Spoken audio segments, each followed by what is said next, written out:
Hello friends, welcome to hope PSC. ഇന്ന് നമ്മൾ പഠിക്കാൻ പോകുന്നത് 7ാം ക്ലാസ്സിലെ ചാപ്റ്റർ 4 അനീതിയിൽ നിന്ന് നീതിയിലേക്ക് എന്നുള്ള പാഠത്തിൽ ഡോക്ടർ BR അംബേദ്കറിനെ കുറിച്ചിട്ട് കുറച്ച് കാര്യങ്ങൾ പറയുന്നുണ്ട്. അതാണ് 1891 ജനിച്ചിട്ട് 1956 ഡോക്ടർ BR അംബേദ്കർ അന്തരിക്കുന്നത്. അപ്പം ഇദ്ദേഹത്തിനെ കുറിച്ച് ഡീറ്റെയിലിംഗ് ആയിട്ട് എന്താണ് ടെക്സ്റ്റ് ബുക്കിൽ പറഞ്ഞിരിക്കുന്നതെന്ന് നോക്കാം.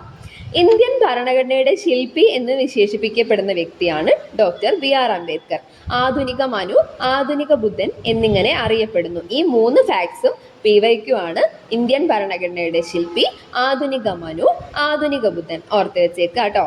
അടുത്തത് സ്വതന്ത്ര ഇന്ത്യയുടെ ആദ്യത്തെ നിയമമന്ത്രിയാണ് ഡോക്ടർ BR അംബേദ്കർ. ഇദ്ദേഹം ലോ മിനിസ്റ്റർ ആയിരുന്നു എന്നുള്ളത് കണക്ട് ചെയ്ത് വെക്കുക. ഡോക്ടർ BR അംബേദ്കർ കോൺസ്റ്റിറ്റ്യൂഷൻ ഒക്കെ ശില്പിയല്ലേ, കോൺസ്റ്റിറ്റ്യൂഷന്റെ ഒക്കെ ശില്പിയല്ലേ, അപ്പം അദ്ദേഹം നിയമമന്ത്രി, ലോ മിനിസ്റ്റർ ആണ്. ഓക്കെ, അടുത്തത് 1891 ഏപ്രിൽ 14 മധ്യപ്രദേശിലെ മോവ് എന്ന ഗ്രാമത്തിലാണ് ഇദ്ദേഹം ജനിച്ചത്. എവിടെയാണ് ജനിച്ചത്?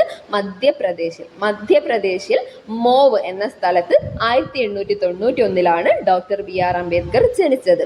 മഹർ പ്രസ്ഥാനത്തിന് രൂപം നൽകിയത് ഡോക്ടർ BR അംബേദ്കർ ആണ്. മഹർ പ്രസ്ഥാനം ഓർക്കുക. ഇനി ദളിതരുടെ സാമൂഹ്യ രാഷ്ട്രീയ ഉന്നമനത്തിന് വേണ്ടി പ്രവർത്തിച്ച വ്യക്തിയാണ്. അയിത്ത ജാതിക്കാരുടെ നിയമസഭാ പ്രാതിനിധ്യത്തെ സംബന്ധിച്ച് തർക്കത്തിന്റെ ഒത്തുതീർപ്പായ പൂന കരാറിൽ ഒപ്പുവെച്ചത് BR അംബേദ്കറും ഗാന്ധിജിയുമാണ്.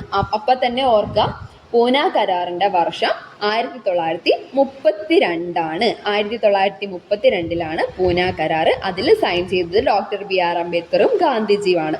അയിത്ത ജാതിക്കാർക്ക് പ്രത്യേക നിയോജക മണ്ഡലങ്ങളും പ്രതിനിധികളും വേണമെന്നായിരുന്നു BR അംബേദ്കർ വാദിച്ചത്. അയിത്ത ജാതിക്കാർക്ക് വേണ്ടിയിട്ട് നിയോജക മണ്ഡലത്തിന് വേണ്ടിയിട്ട് വാദിച്ച വ്യക്തിയാണ് ഡോക്ടർ BR അംബേദ്കർ. ദളിത് അവകാശങ്ങൾ സംരക്ഷിക്കാനായി അംബേദ്കർ ആരംഭിച്ച പ്രസിദ്ധീകരണങ്ങളാണ് മൂക് നായക്, ബഹിഷ്കൃത ഭാരത്, സമത്വ ജനത. ഇങ്ങനെ 3 എണ്ണം പഠിക്കാനുള്ളത് എന്തായിട്ടും നമ്മൾ നോക്കി വെക്കണം അല്ലേ. ഇതല്ലാത്ത ഒരു ഓപ്ഷൻ തന്നിട്ട് പെടാത്തത് ഏതാ എന്നുള്ള രീതിക്ക് നമ്മളോട് PSC ചോദിക്കാൻ ചാൻസ് ഉണ്ട്. അപ്പം മൂക് നായക്, ബഹിഷ്കൃത ഭാരത്, സമത്വ ജനത എന്നിവ ഓർക്കുക. ദളിത് അവകാശങ്ങൾ സംരക്ഷിക്കാൻ വേണ്ടി അംബേദ്കർ ആരംഭിച്ച പ്രസിദ്ധീകരണങ്ങളാണ് ഈ 3 എണ്ണവും.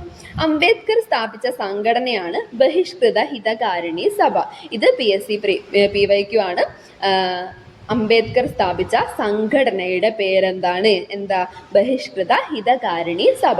ഹിന്ദുമതം ഉപേക്ഷിച്ച് ദളിത് ബുദ്ധമത പ്രസ്ഥാനത്തിന് പ്രചോദനം നൽകിയ വ്യക്തിയാണ് ഡോക്ടർ BR അംബേദ്കർ. അപ്പൊ ഇദ്ദേഹം ജനിച്ചത് ഹിന്ദുമതത്തിലാണെങ്കിൽ കൂടിയിട്ട് പിന്നീട് ബുദ്ധമതത്തിലേക്ക് മാറിയിട്ടുണ്ട്. അംബേദ്കർ ബുദ്ധമതം സ്വീകരിച്ച വർഷം എപ്പോഴാണ്? നമ്മളെ കേരളമൊക്കെ ഫോം ചെയ്ത വർഷം 1956.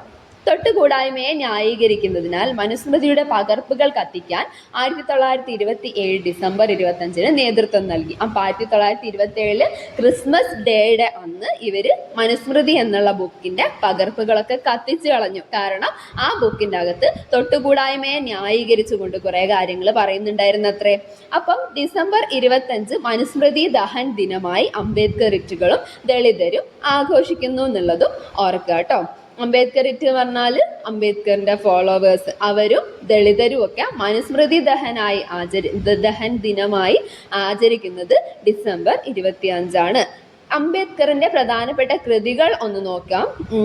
വെയിറ്റിംഗ് ഫോർ എ വിസ ആത്മകഥയാണ്. വെയിറ്റിംഗ് ഫോർ എ വിസ ഇദ്ദേഹത്തിന്റെ ആത്മകഥയാണ്. ദി അൺടച്ചബിൾസ്, പിന്നെ ബുദ്ധ ഓർ കാൾ മാർക്സ്, പിന്നെ ബുദ്ധ ആൻഡ് ഹിസ് ധർമ്മ, പിന്നെ ഹൂ വെയർ ശൂദ്രാസ്, പിന്നെ ആനിഹിലേഷൻ ഓഫ് കാസ്റ്റ് എന്നുള്ളത് അംബേദ്കറിന്റെ ബുക്കാണ് കേട്ടോ. അംബേദ്കർ അന്തരിച്ച ദിനം കൂടി ഓർക്കുക. 1956 ഡിസംബർ 6 ഈ ഡിസംബർ 6 മഹാപരിനിർവാൺ ദിനം ആയിട്ട് കൂടി ആചരിക്കുന്നുണ്ട്. അതിന് കാരണം എന്താണെന്ന് വെച്ചാൽ ഇദ്ദേഹം മരിക്കാൻ കാലഘട്ടത്തിലൊക്കെ ബുദ്ധമതത്തിലാണ് ഉണ്ടായിരുന്നത്. അപ്പം ബുദ്ധമതത്തിൽ വിശ്വസിച്ചുകൊണ്ടിരിക്കുന്ന ആൾക്കാർക്ക് മരിക്കുന്നതിനൊക്കെ ഓരോ ഘട്ടങ്ങളുണ്ട്. അതായത് വിശന്നിരിക്കുക, അതായത് ഭക്ഷണം കഴിക്കാതെ, അങ്ങനെ ഓരോരോ സ്റ്റെപ്പുകളുണ്ട്. അതുകൊണ്ടായിരിക്കാം ഈ മഹാപരിനിർവാൺ ദിനം എന്നുള്ള രീതിക്ക് അത് അറിയപ്പെടുന്നത്. അപ്പം അംബേദ്കർ അന്തരിച്ച ദിനം അറിയപ്പെടുന്ന മറ്റൊരു പേരാണ് മഹാപരിനിർവാൺ ദിനം. അതാണ് ഡിസംബർ 6. ഓക്കെ. 1990 മരണാനന്തരം ഭാരതരത്നം പുരസ്കാരം നൽകി രാഷ്ട്രം ആദരിച്ച വ്യക്തിയാണ് ഡോക്ടർ ബി ആർ അംബേദ്കർ. അപ്പോഴാണ് ഡോക്ടർ ബി ആർ അംബേദ്കർക്ക് ഭാരതരത്നം ലഭിച്ചതെന്ന് സ്റ്റേറ്റ്മെന്റ് ആയിട്ടൊക്കെ ചോദിക്കാൻ ചാൻസ് ഉണ്ട് അല്ലേ. അപ്പം 1990 ഡോക്ടർ ബി ആർ അംബേദ്കർക്ക് ഭാരതരത്നം ലഭിച്ച വർഷം. അപ്പോൾ ബി ആർ അംബേദ്കറിനെ കുറിച്ച് PSCക്ക് ചോദിക്കാവുന്ന ഓൾമോസ്റ്റ് എല്ലാ പോയിന്റ്സും നമ്മൾ നോക്കിക്കഴിഞ്ഞു. ബി ആർ അംബേദ്കറിനെ കുറിച്ചിട്ടൊക്കെ പറയുന്ന അനീതിയിൽ നിന്ന് നീതിയിലേക്ക് എന്നുള്ള chapter, social science standard 7 chapter 4 അനീതിയിൽ നിന്ന് നീതിയിലേക്ക് നമ്മളൊരു ഫുൾ വീഡിയോ ചെയ്യുന്നുണ്ട്.